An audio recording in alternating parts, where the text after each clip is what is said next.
Hello, happy Tuesday. Welcome on into Let's Bet It. Lauren Jbara here with Jared Smith. And man, what a night it was last night between MLB postseason, Monday Night Football. It was wild. It was crazy. Red Sox clinched. The Colts blew a 16-point lead and ended up losing in overtime. I mean, I'm like sweating just thinking about it, Jared. How do you feel after last night? You holding yourself together? You feel all right? I'm okay. We're going to get you a fan or, an air conditioner. Things are getting hot down there in hot Atlanta. So last night was a roller coaster on many fronts. First of all, it was like, I don't know what was going on in Chavez Ravine, but it was like a windstorm. And usually it's San Francisco that's getting the wind, not L.A. I've never been to L.A. before. I've never been to Chavez Ravine, but I've heard the weather's always great there, but it wasn't last night. Baltimore, Indy. That game was absolutely wild. Frank Reich just finding new ways to – I don't want to blame anyone for that game, but it always seems to be Frank Reich that has issues closing out games as the head coach of the Colts. Very impressive performance by Carson Wentz. Kudos, hat tip. I was wrong.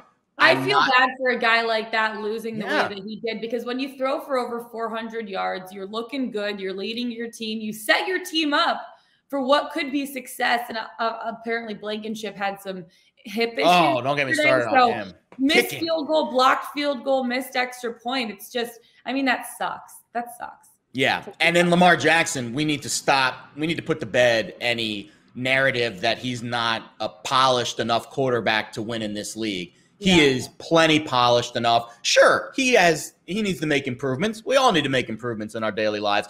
But what he showed you last night is that he can step up, down 16 in the fourth quarter, touchdown, 2-point conversion, touchdown, 2-point conversion. And how about my guy, Mark Andrews? I told you that he was going to find the end zone. He found the end zone twice. Wish I would have bet the 2-touchdown prop, but hey, we got home. We had a good day in props yesterday. We hit all three of the ones we gave out. Jonathan Taylor under, and in both the touchdown props, Pittman was phenomenal. Yeah. And obviously Mark Andrews was great too. Fun game. You hit your Colts play of the day. I was able to hit the teaser on the Ravens, had a nice little middle there. Fun games last night. Really, I love sports. Isn't it great we get to talk about this every day? Sports. Sports are fun. Sports. Week 5 was great. We're wrapping it up, moving on to week 6 next week. So a little bit about what we're talking about today. We got some early birds. I said Wednesday we were pink. Tuesdays we talk about early birds. Early bets for the weekend, both college football and NFL. We got MLB postseason chat because a lot's going down. The Red Sox clinched yesterday. We got a big game between the Dodgers and the Giants tonight that I'm looking forward to talking about. Pete Jensen from the NHL Fantasy on Ice podcast is going to be with us. NHL starting. Puck time. Seattle Kraken playing their first regular season game. It's going to be super exciting. And then we obviously can't end without talking about our Pickswise play of the day and our best bets, because we got some good ones today. So without further ado, let's get it. Let's bet it. Early birds, baby. Early bird gets the worm is what I've heard. Starting with college football, what are a couple games that either you've bet on already or that you're looking at, maybe thinking about going in on? All right, I have 4 early bird college football bets. Okay. One of them is a game that everyone's going to be watching, everyone's going to be talking about, and we can get to that one first. The other 3 are how I love the off the beaten path games between teams that either no one's heard of or no one cares about. Just pulling out of left field. Just pulling out these teams right out of my ass, and we're gonna have some fun with those this week. All right, here's the one that we know about and we love, and this is gonna be a really fun game. Oklahoma State at Texas. So I got the Cowboys getting 5.5 points. So we all watched that Texas-Oklahoma game on Saturday. If you didn't, go watch the highlights because it was really fun. Texas had a 28-7 lead in that game. Didn't win. They lost. I think it was 55-48. It was a crazy final score. Now they have to play Oklahoma State. And Oklahoma State, by the way, 5-0. One of the best teams in college football right now that nobody is talking about.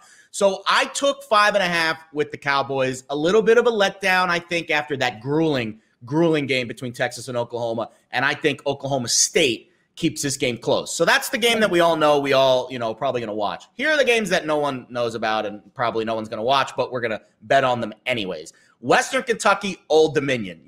Come on. It's not a week unless I bet on a Western Kentucky game with our guy Bailey Zappi at quarterback. We love this dude. We're going to go over 67.5 in this game. Plays per game, tempo, over. That's why we like betting overs when there's games with tempo. Western Kentucky, 15th in plays per game. Old Dominion, 21st. This is going to be a high-tempo game. Both teams run nearly 80 plays per game. The over is 5-0 in Western Kentucky games this season. Besides Pittsburgh, Western Kentucky is the only team in FBS that has played all 5 of their games, every one of their games, to the over this season. Wow. We think it's going to be 6-0 after this Saturday. Air Force catching 6.5 at Boise State. Sure, why not? Let's bet on the Flying Falcons this week. Here we go. I think this is going to close probably 6, 5.5. Air Force positive in net yards per play. Boise State negative in net yards per play. Air Force 5-1 against the number. Boise State 3-3 against the number. And we're going to sell high on Boise after they just beat a top 10 team, BYU, last week. Okay. And that rushing defense for Boise State, not great. 88th in yards allowed. What does Air Force do? Triple option. They're going to run the ball. UTEP catching 7 in the hook versus Louisiana Tech. Don't ask me how I get these games, but I find Where the heck did you find them? Texas El Paso, baby. Give me the Miners, 7 in the hook. All right, UTEP is a +1.7 in net yards per play. La Tech negative in net yards per play. The UTEP defense, they're pretty good. 11th in opposing yards per play. They're 7th in opposing yards per rush. Very stout Miners defense. They're digging for gold out there in El Paso. And UTEP 5-1 against the number this year. La Tech 2-3. I expect this line to close 7 or shorter. So I'll give them to you one more time. Oklahoma State +5.5 at Texas. Western Kentucky, Old Dominion over 67 and a hook. Air Force +6.5 at Boise. UTEP +7.5 versus Louisiana Tech. Early birds for the week. Lock them in. Next week, you're going to be betting on like Stonehenge, Rocky Mountain State University versus like. I love the crap games. Give me the crap games. Cat State University. Like, just wait till we start betting on soccer, Lauren, and I start pulling out these second-tier Norwegian teams that we're going to bet on. Oh my God, it's the teams that no one's even heard of. They have like 3 fans a game. I'm all about it, though. Love it, Jared. Okay, well, I'm going to go more of the mainstream with some of my games. So people actually recognize the teams that we're talking about. Ole Miss laying 2.5 at Tennessee. I'm actually really excited about this game because Lane Kiffin going back to Knoxville for the first time as an opposing head coach. Ooh, it's going to be super exciting. I think that should get Neyland Stadium crowd fired up. And Tennessee, words are so hard sometimes. Tennessee has shown a ton of life on offense the past 2 weeks. They combined for a whopping 107 points the last 2 weeks. So I'm liking it. I have number 2 Iowa. I'm sorry about this, laying 12.5 against Purdue. The Hawkeyes are a legitimate national title contender. Something I never thought I would say at the beginning of this season. 6-0 this season, knocked off Penn State again. Sorry about that in the top 5 clash. And Purdue is just 1-2 straight up in its last 3 games. Haven't covered during that span. And there's not much in Purdue's profile to suggest that they're going to be able to keep this 1-2 competitive. I looked at some of the projections. It shows the Hawkeyes covering in well over 60%. I feel pretty good about Iowa. Kentucky at Georgia. I like Georgia. I know this is a lot. I love Georgia here. 23.5. Kentucky stinks. I'm sorry. Will Levis, the quarterback, I'm not sold. He's a former Penn State guy. Totally. They're going to get shut down by Georgia this week. I like that. I mean, and you also look, Georgia comes in. They have one of the best defenses in the SEC, and they rank top 10 in most stats across FCS in general. And they're back at home. They've been dominant, and we get to see another middle-tier SEC team try to knock them off. That ain't happening. Not gonna happen. I mean, you look at what Georgia was able to do against Arkansas. They pummeled them. And Kentucky, Arkansas is better than Kentucky too. Totally.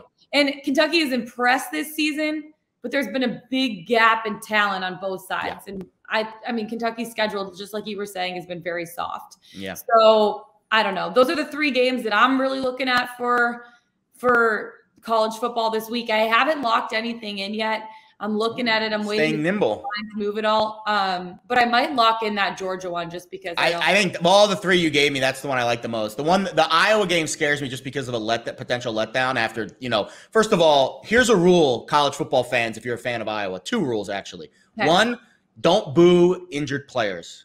They're 18 to 22-year-old kids. They're not faking an injury. They're really hurt. 2, don't rush the field if you're the higher-ranked team. I'm sorry. You can't rush the field in college football if you're a higher ranked team and you beat the lower ranked team. To me, that's just. What did you think about Texas A&M rushing the field after Alabama? That's fine.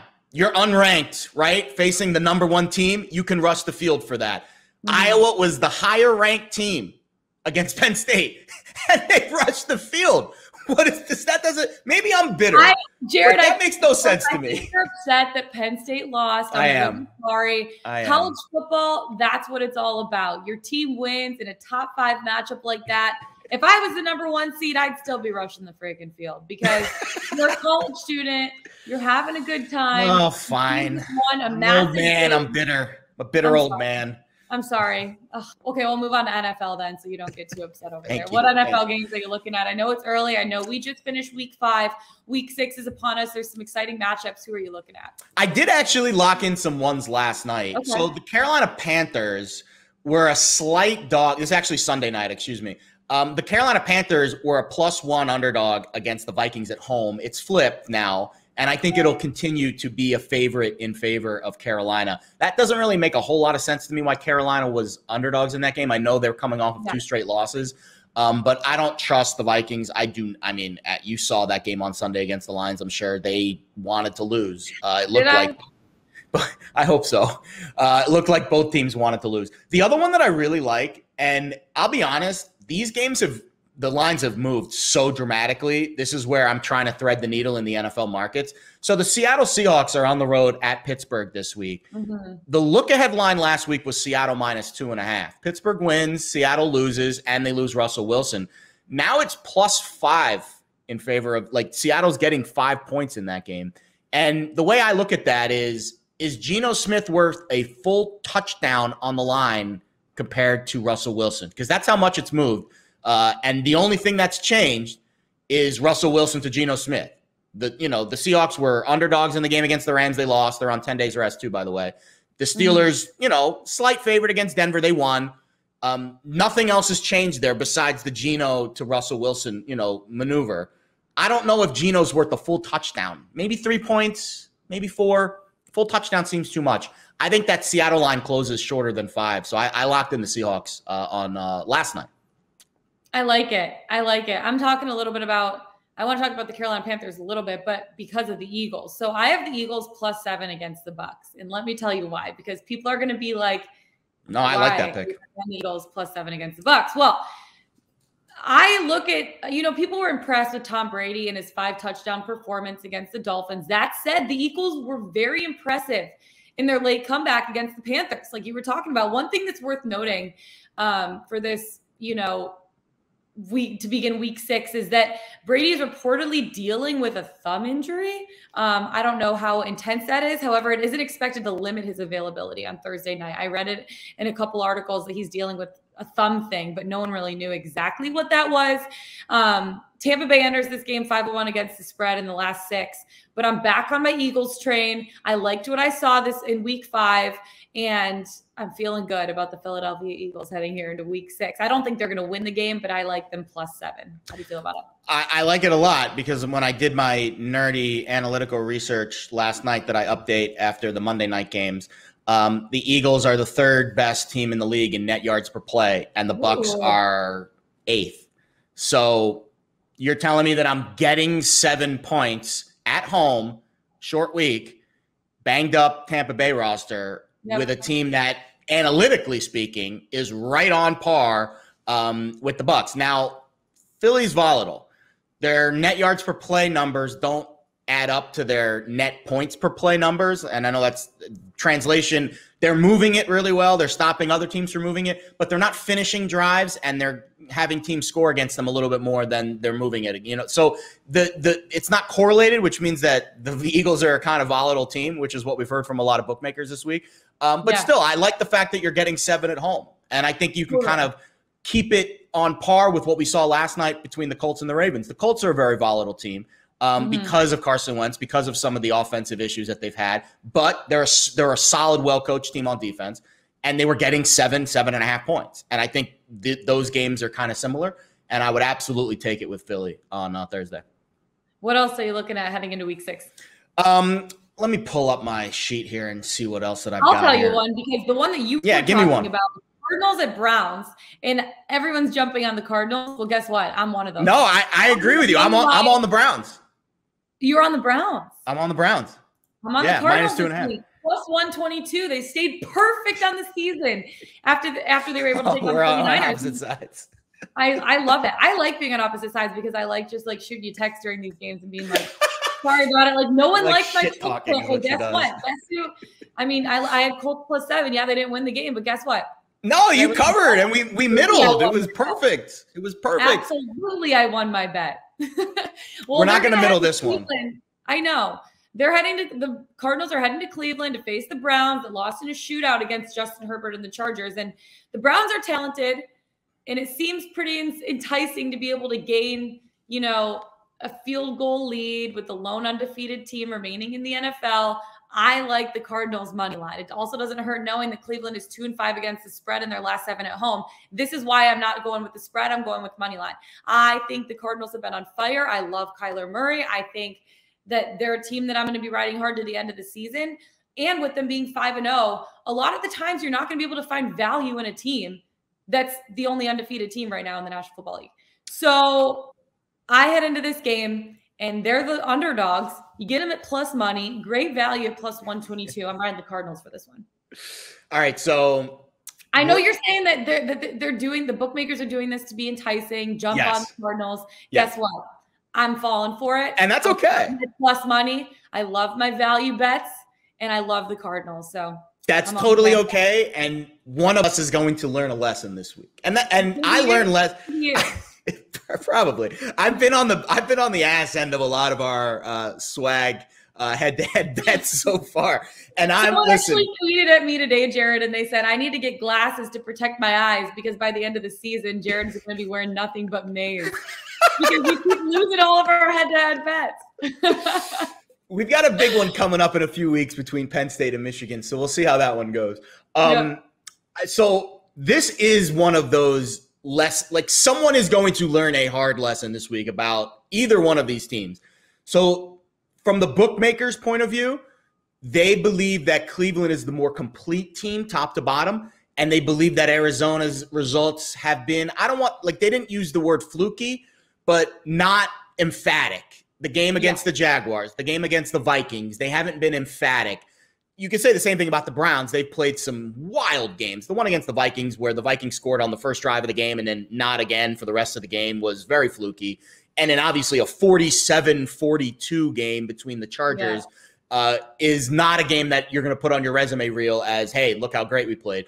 But the line, let's just leave it at this.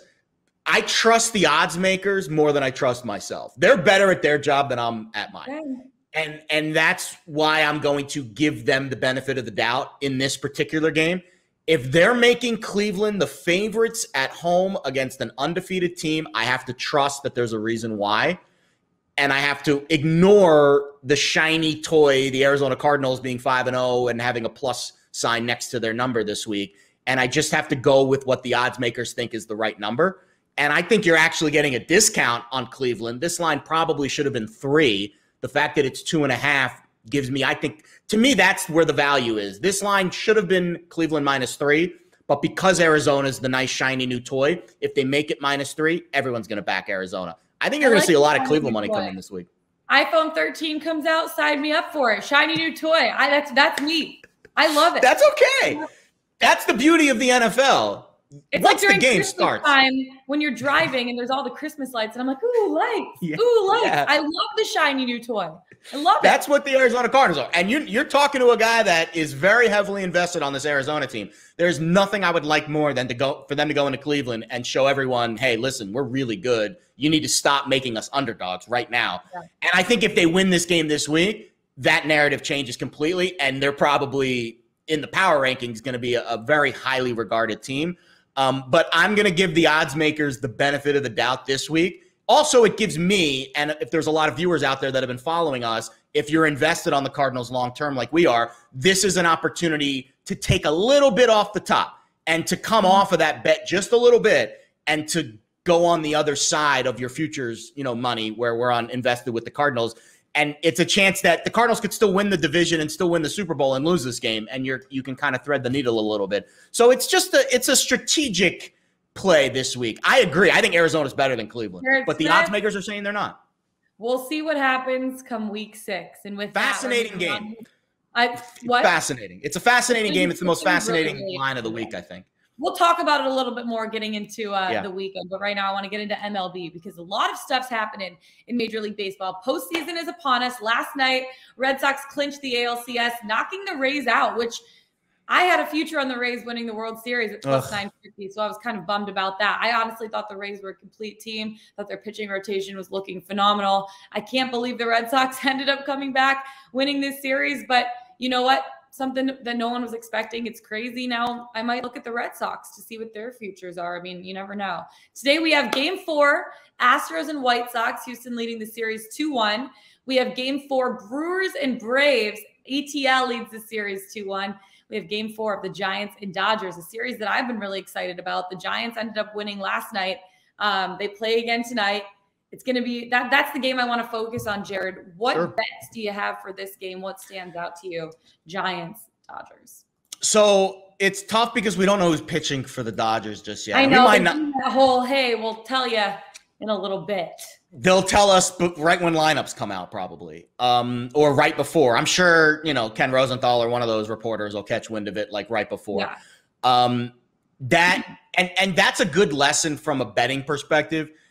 If you see line movement before a starter is announced, you can probably get a gist of who the starter is going to be or where the market is going to go based off of who that starter is going to be. Mm-hmm. Because the sharps and, the conglomerates, and there's groups out there, syndicate groups that have very advanced knowledge of this kind of stuff. They always know before we do, the general public. So I've seen the total tick up a little bit. This morning, I was all about the over 7.5, and then all of a sudden it's 8.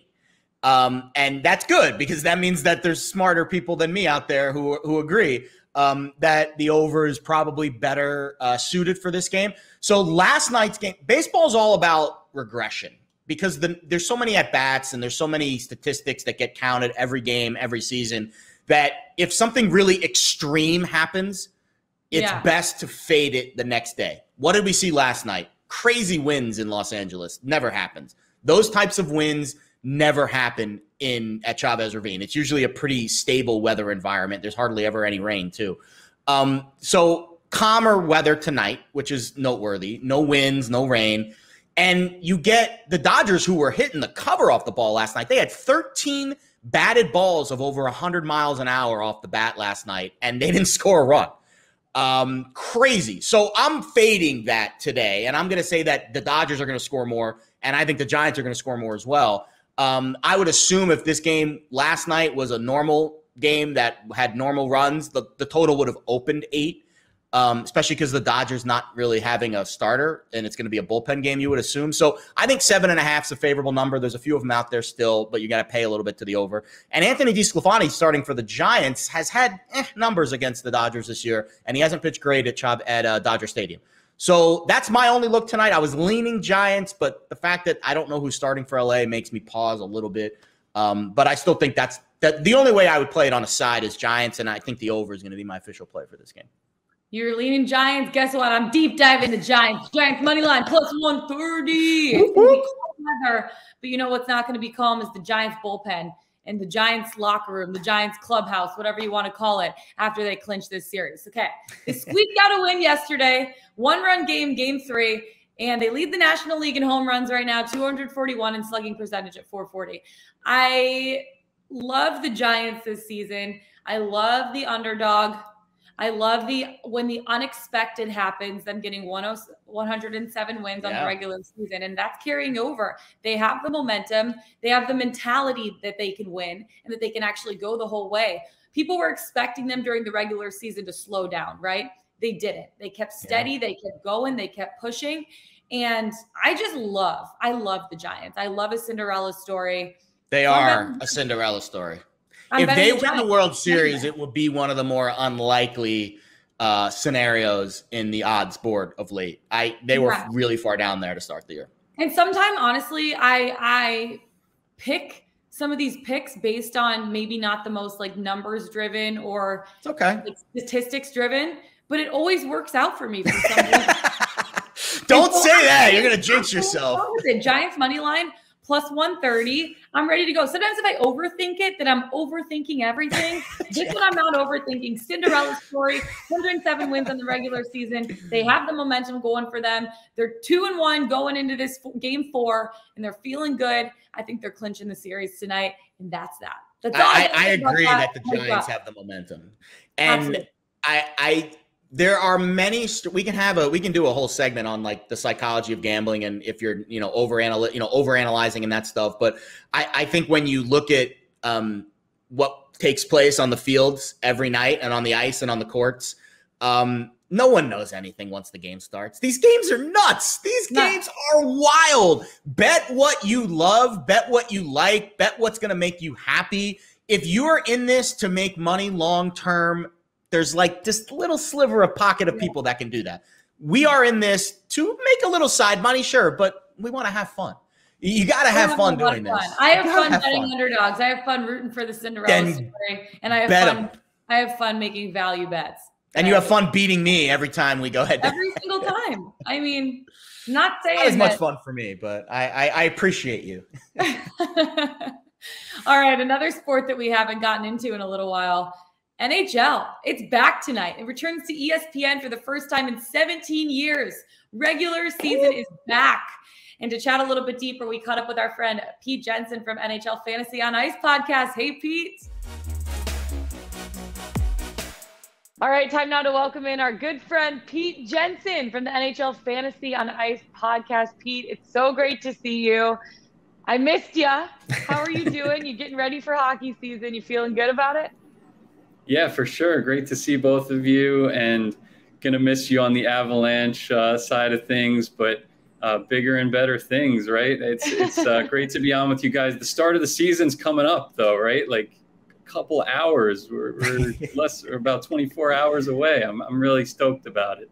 It really is crazy, and I'm looking forward to seeing what some of these teams are able to do. Obviously, the Avs have a little bit of a chip on their shoulder after how they got knocked out last year. We're back to an 82-game schedule. How do you think this impacts some of the team's futures and some of the individual players' futures as well? It's definitely unclear how it's going to be. It's a weird season. They're going to be getting back into all the events. There's going to be an all-star game right before the Olympics, and everybody's going to be going to China. So totally crazy stuff, especially, right off the pandemic and things, and it's still going on. So hopefully, things are going in the right direction for the league and the players. So I'm excited about all the twists and turns ahead. You mentioned the Avalanche. Obviously, the expectations are sky high. They're my pick to win the cup. It's not very bold, but I do think a team like that stays patient, gets over the hump more times than not. You saw with the Tampa Bay Lightning, they could never get over the hump, and now they won back-to-back cup titles. So I do still think they have the core in place. They have some other wrinkles too, right? Like Darcy Kemper's got to be one of the top candidates for the Vezina Trophy. I think he'll either win the Vezina or he'll win the cup. I don't know if it's going to be both. So it's kind of boom or bust, but some new wrinkles in Colorado. Also a healthy Eric Johnson will certainly help that defense in front of Kemper. So I'm excited for the Avalanche. They get started off Wednesday night against the Blackhawks, who added Marc-Andre Fleury and Seth Jones this offseason. So that's going to be a marquee matchup on TNT. And of course, the NHL is now on TNT and ESPN. So a lot more eyeballs on the sport for sure.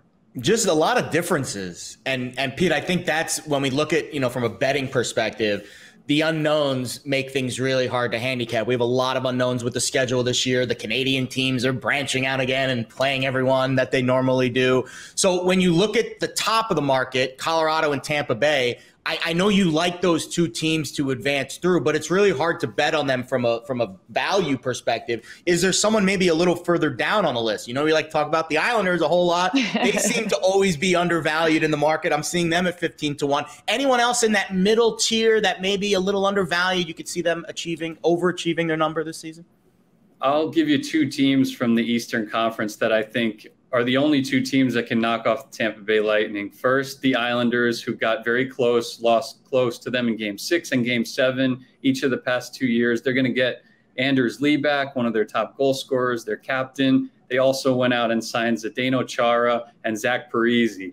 Now I can actually envision a scenario where they actually hoist the trophy with veteran players of that ilk. So it's exciting for sure for the Trotz system, which is trademarked for playoff time. Now they got those couple extra pieces to maybe get them over the hump. So if I was to put together a list of top 5 cup contenders, I would have the Avalanche, the Lightning, I would have the New York Islanders, the Vegas Golden Knights, and then the Florida Panthers. That's the other team that I think could really do something special this year. They added Sam Reinhart in the offseason. They played Tampa Bay tougher than anybody else did last year in the first round. And they have Spencer Knight, who's still rookie eligible. This is like when we talk fantasy and keeper leagues, that guy's on my short list of 5 to 10 players that I would want on my roster in a keeper league because I think his ceiling is just sky high. So, yeah, Spencer Knight could do crazy good things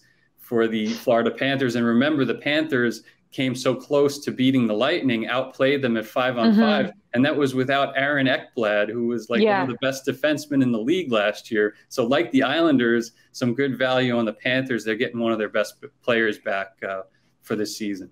They were so much fun to watch. I know, it's crazy. They were so much fun to watch because they were playing like absolute fire hockey. Like it was just go, go, go all the time. It was so much fun to watch them playing in that series. I want to take us to some of the individual trophies too, because you look at, the Hart, you look at the Calder, and I have my money on Cale Makar this year to win the Calder Trophy, or not the Calder Trophy, the Norris.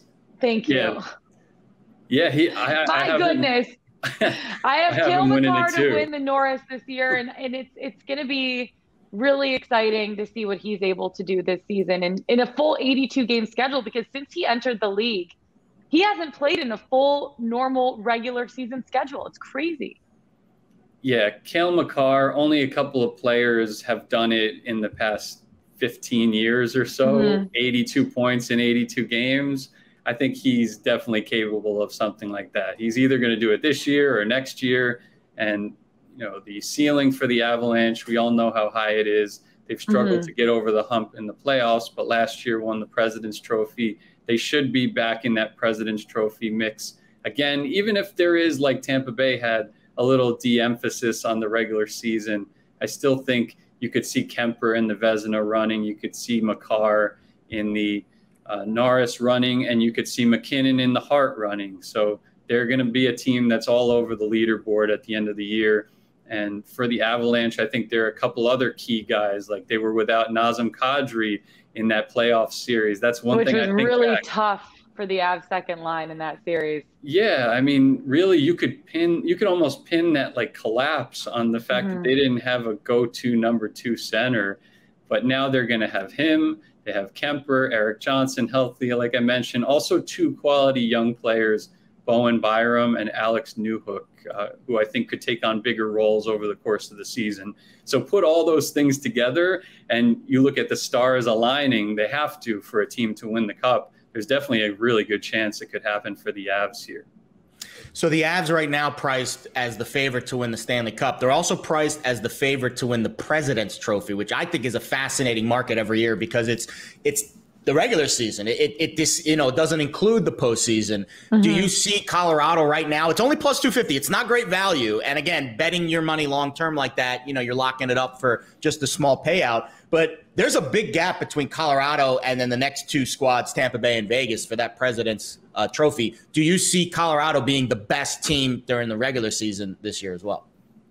It's probably going to be Colorado or Vegas again. Vegas is in an easier division in the Pacific, so that could be one thing that helps them get to the President's Trophy. They were like a point away from getting it last year. So they don't have Marc-Andre Fleury anymore. He's on the Blackhawks now. So a lot will hinge on Robin Lehner. And if he can, take that well-deserved starting job and equate what he's done the past 3 years, he has the best save percentage in the NHL, minimum 100 games. So Robin Leonard's the real deal. He's deserved this for quite some time on different teams, and now he's going to get the opportunity. So, and a good news for him is that in addition to Pietrangelo and Shea Theodore, they also re-signed Alec Martinez, former Cup winner, that is really valuable for them. So the defense will be as strong as ever. So I do think Vegas has a really good chance to win the President's Trophy.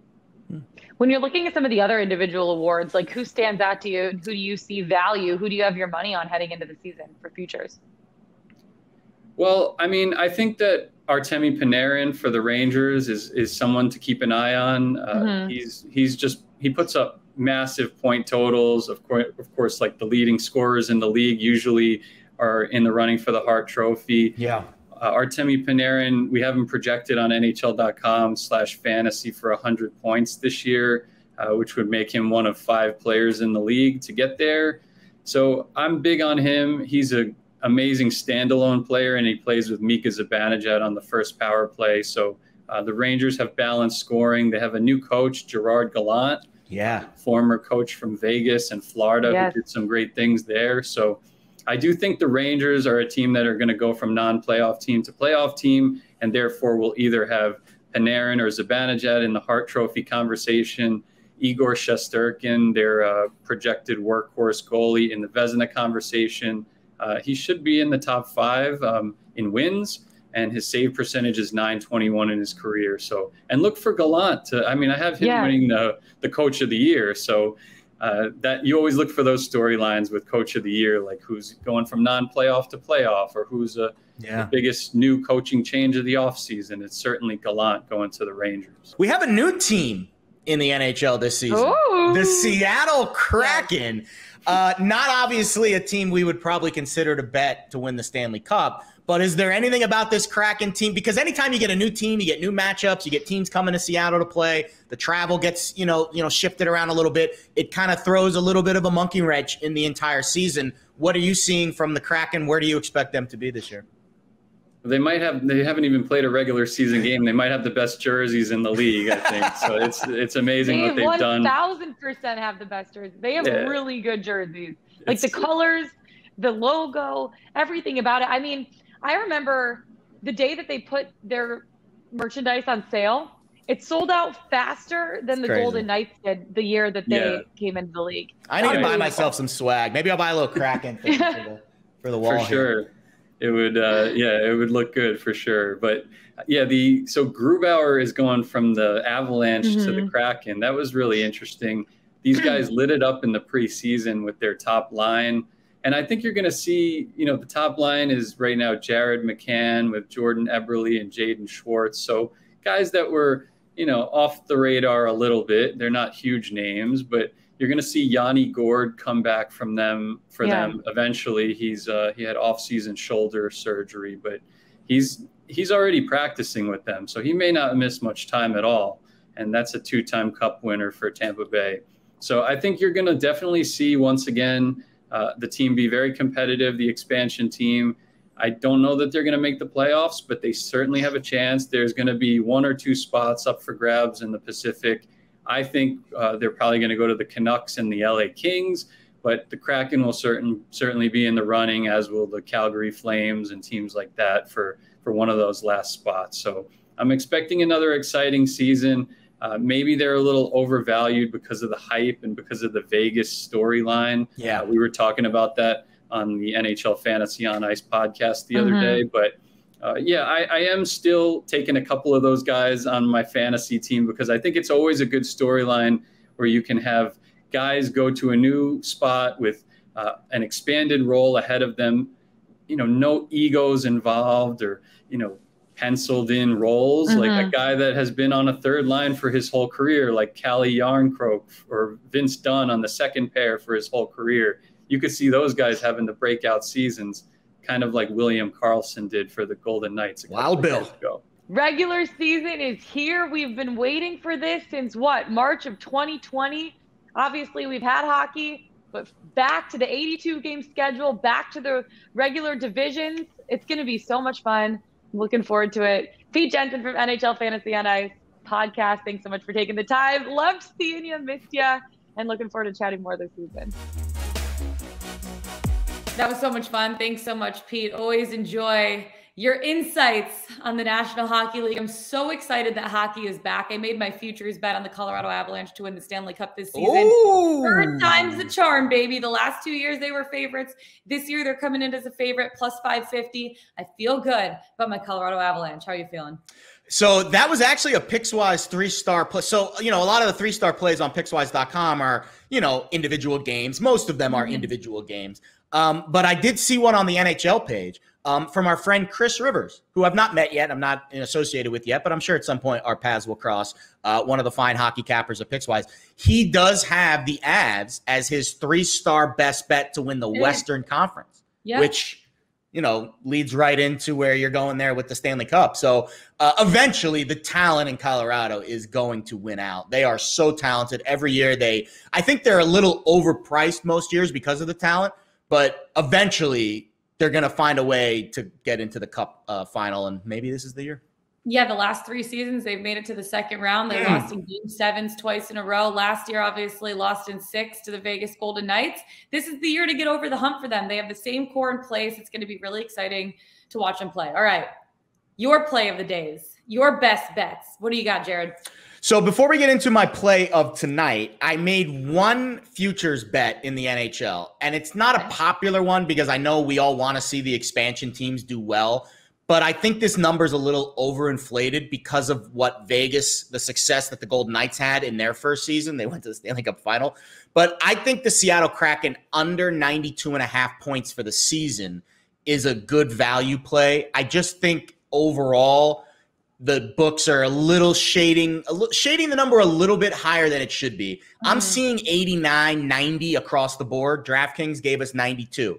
So I'll take the over there. And again, it's not anything statistical driven or any analytics that I have. It's just I think the market's a little too high on the expansion teams because of the previous success of the Golden Knights. So I'm going to come off that a little bit. I'll give you a prop for tonight in Major League Baseball that our boy Slop put out this morning. Lance McCullers over 15.5 outs. That's what he likes today. And then tonight for me, there's no 3-star picks on the site today, but I'll give you one, and it kind of goes against you, so we're going head-to-head on this one. Why not? Lightning money line parlayed with Vegas money line. Both NHL games. I like Lightning money line. I don't like. I know. You don't like the other one, though, right? Yeah. It's even money. Home games, opening night. Lightning have actually been unbelievable on opening nights, and Vegas 3-1 all time in their home openers. They're outscoring opponents 16-10. So they've had success on opening night as well. And I'll give you one other nugget here too. Marc-Andre Fleury, the first goalie in the last 40 years to win the Vezina and not return, since you would like this one. Dominic Hasek, who went to the Red Wings the year after he won the Vezina with the Sabres. So that's the concern for Vegas, is how is Robin Lehner going to fill the void of Marc-Andre Fleury? But Robin Lehner was pretty good last year. And again, I just think opening night, home games, I would assume the home teams do well in those spots. So we're going to parlay both home teams, Lightning and Vegas. I like it, but I don't like it because I'm going Seattle Kraken money line, baby, at plus 215. You want to know why? Because I watched Philip Grubauer every single game last season for the Colorado Avalanche, who signed as a free agent this year with the Seattle Kraken. He had the best season of his NHL career last year, 39-1 record. 30 wins, 9 losses, 1 overtime win, or 1 overtime loss. To record to help the Avs, they won the President's Trophy last year. He was incredible. 1.95 goals against average, tied for the first with 7 shutouts in the league, alongside Vasilevsky, and he's just solid. I mean, talking to him, he's a calm presence on the ice. He really, really helps the team settle down. I think Mark Giordano, as the captain of the Seattle Kraken team, he's a veteran leader in the defensive core, and he's going to really, really help this team settle in and settle down.